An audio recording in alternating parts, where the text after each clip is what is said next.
भारतीय अर्थव्यवस्था में 7.8% की शानदार ग्रोथ। ये हेडलाइन सुनकर तो मतलब लगता है कि सब कुछ कमाल का चल रहा है ना, पार्टियां होनी चाहिए।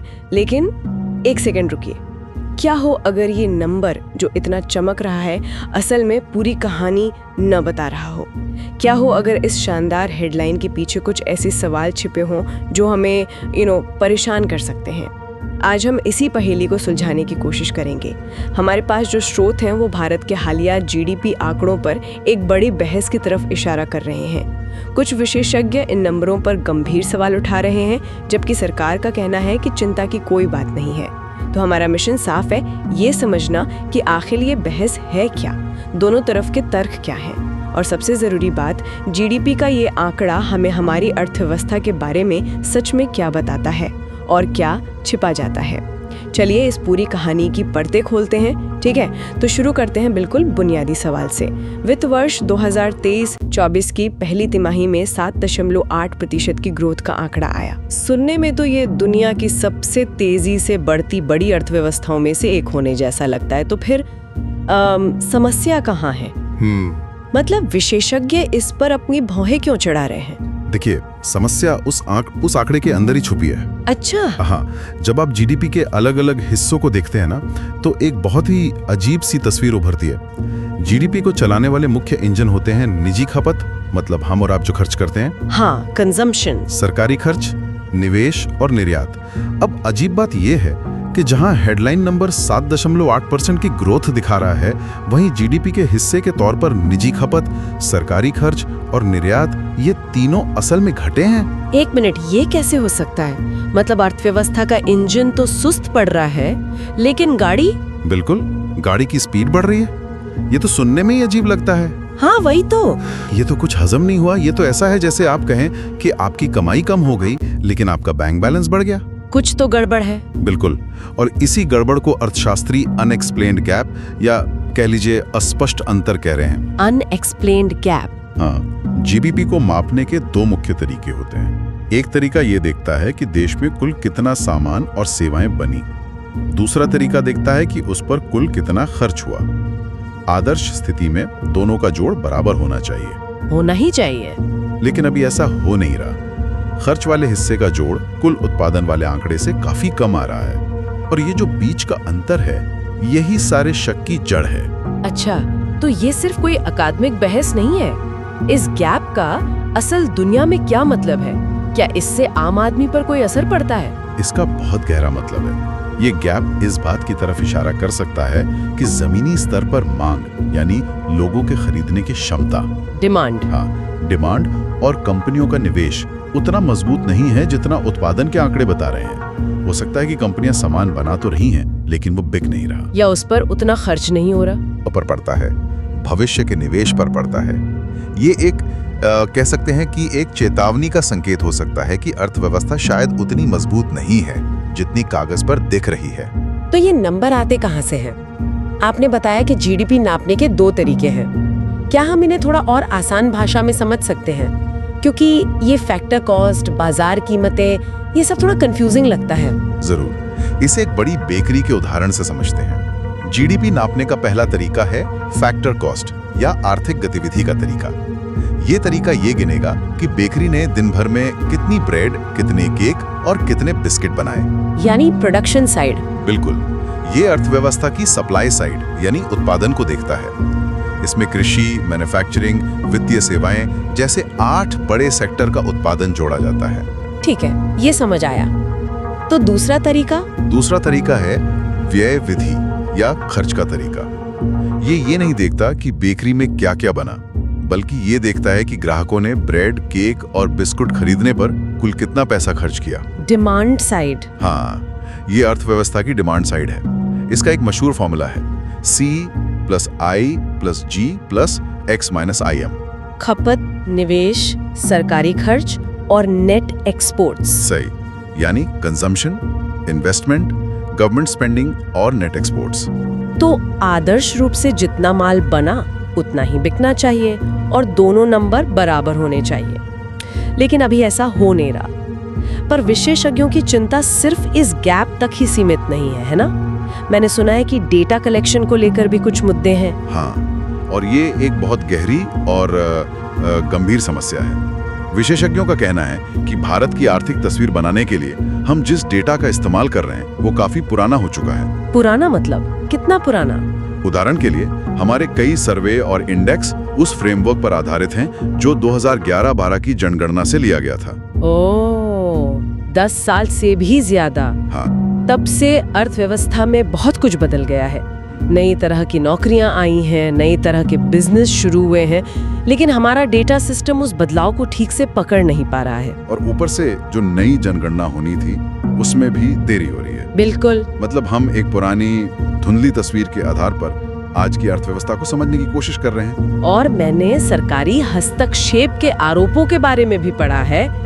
क्या ये भी एक वजह है कि लोग इन आंकड़ों पर शक कर रहे हैं? बिल्कुल। पिछले कुछ सालों में कई स्वतंत्र अर्थशास्त्रियों और संस्थानों ने ये आरोप लगाए हैं कि जीडीपी के आंकड़ों की गणना के तरीकों में बदलाव किए गए हैं। अच्छा। जिससे ग्रोथ रेट असल से ज्यादा दिखती है। अब जब ऐसे आरोप लगते हैं तो आंकड़ों की विश्वसनीयता पर एक सवालिया निशान लग जाता है, चाहे वो आरोप सही हो या गलत। लेकिन इससे एक संदेह का माहौल जरूर बनता है। ठीक है, तो आलोचकों की चिंताएं तो साफ है। डेटा में गैप है, खपत कम हो रही है, डेटा कलेक्शन का तरीका पुराना है और ऊपर से विश्वसनीयता पर भी सवाल हैं। लेकिन जाहिर है सरकार इन आंकड़ों पर चुप तो नहीं बैठी होगी।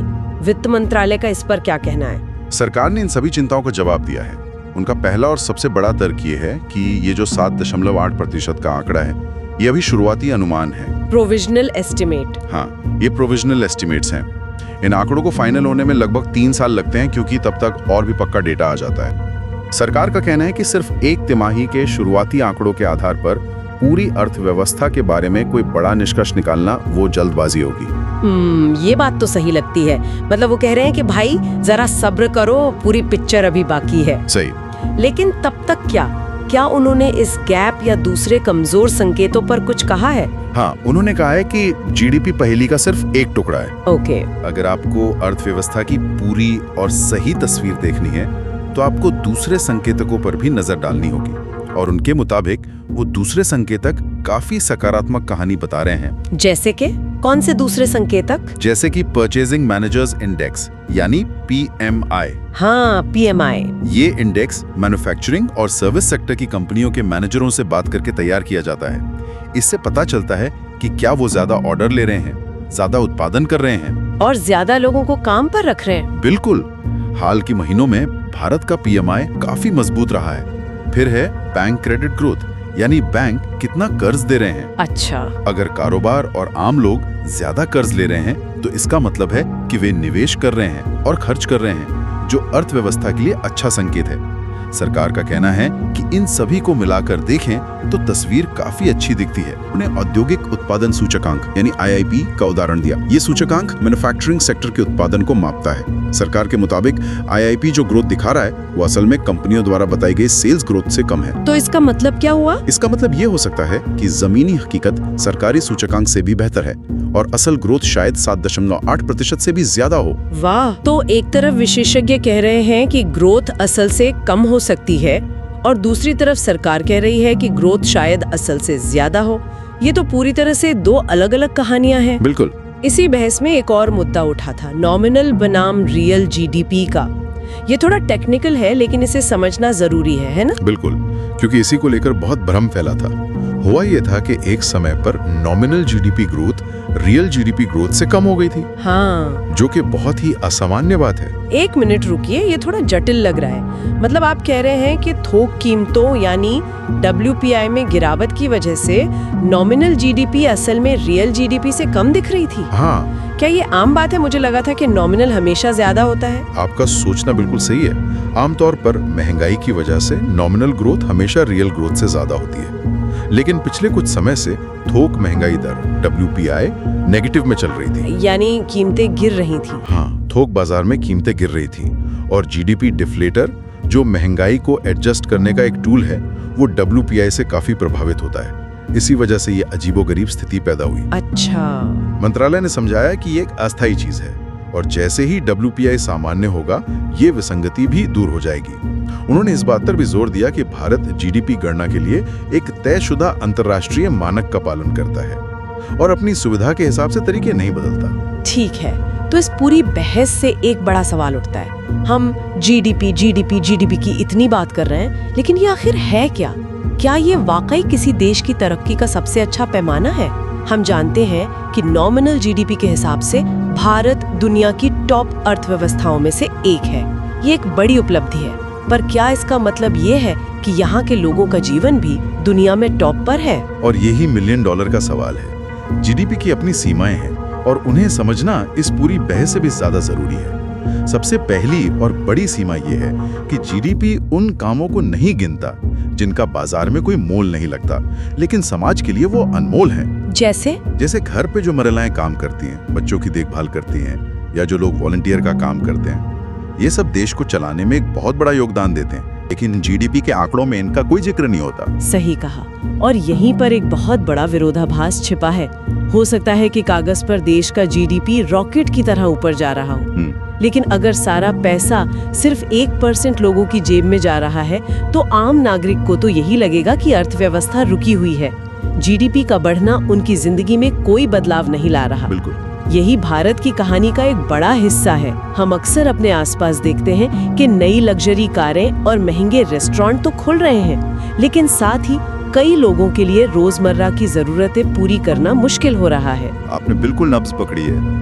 जीडीपी इन दोनों कहानियों को एक ही नंबर में समेट देता है, और इसी से जुड़ा अगला बिंदु है कि जीडीपी जीवन स्तर का सीधा पैमाना नहीं है। ये सिर्फ आर्थिक गतिविधि का पैमाना है। हाँ, एक देश का जीडीपी बहुत ज्यादा हो सकता है, लेकिन वहाँ के लोगों की औसत उम्र, शिक्षा का स्तर या स्वास्थ्य सेवाएं खराब हो सकती हैं। भारत का जीडीपी ऊंचा है, लेकिन मानव विकास सूचकांक जैसे पैमानों पर हम अभी भी कई देशों से पीछे हैं। और पर्यावरण का क्या? अगर कोई फैक्ट्री बहुत प्रदूषण फैलाकर खूब सारा सामान बना रही है, तो वो जीडीपी तो बढ़ाएगी। हाँ, बिल्कुल। लेकिन उससे जो हवा और पानी खराब हो रहा है, लोगों की सेहत पर जो असर पड़ रहा है, उसका क्या? जीडीपी उस नुकसान की गिनती नहीं करता, बल्कि उल्टे उस प्रदूषण से हुई बीमारियों के इलाज पर जो खर्च होगा, उसे भी जोड़ लिया जाएगा। उसे भी जीडीपी में जोड़ लिया जाएगा, जिससे लगेगा कि अर्थव्यवस्था और बढ़ गई। ये जीडीपी का सबसे बड़ा अंधापन है। अच्छा। इसी समस्या से निपटने के लिए अब ग्रीन जीडीपी जैसी अवधारणाओं पर बात हो रही है, जो आर्थिक विकास के साथ साथ पर्यावरण पर पड़ने वाले असर को भी ध्यान में रखती है। तो आज की हमारी चर्चा को अगर समेटें तो 7.8% का जीडीपी आंकड़ा सिर्फ एक नंबर नहीं है, बल्कि ये एक जटिल और गहरी बहस का केंद्र बिंदु है। एक तरफ विशेषज्ञ हैं जो इसकी गणना के तरीकों, डेटा में गैप और खपत जैसे इंजनों के सुस्त पड़ने को लेकर गंभीर चिंताएं जता रहे हैं। उनका मानना है कि जमीनी हकीकत शायद उतनी गुलाबी नहीं है। और दूसरी तरफ सरकार है जिसका कहना है कि एक तो ये शुरुआती आंकड़े हैं, और दूसरा हमें सिर्फ जीडीपी पर ही नहीं बल्कि पीएमआई और बैंक क्रेडिट जैसे दूसरे कई संकेतों पर भी ध्यान देना चाहिए, जो अर्थव्यवस्था की मजबूती की तरफ इशारा कर रहे हैं। यहाँ तक कि उनका ये भी मानना है कि ग्रोथ शायद कम आंकी जा रही है। बिल्कुल। तो आखिर में हम कहाँ पहुँचते हैं? कौन सही है, कौन गलत? मुझे लगता है कि इस चर्चा का असली निष्कर्ष ये नहीं है कि कौन सा पक्ष सही है। असली निष्कर्ष ये है कि हमें हेडलाइन नंबरों पर आंख मूंद कर भरोसा करने के बजाय उन पर सवाल उठाना सीखना चाहिए।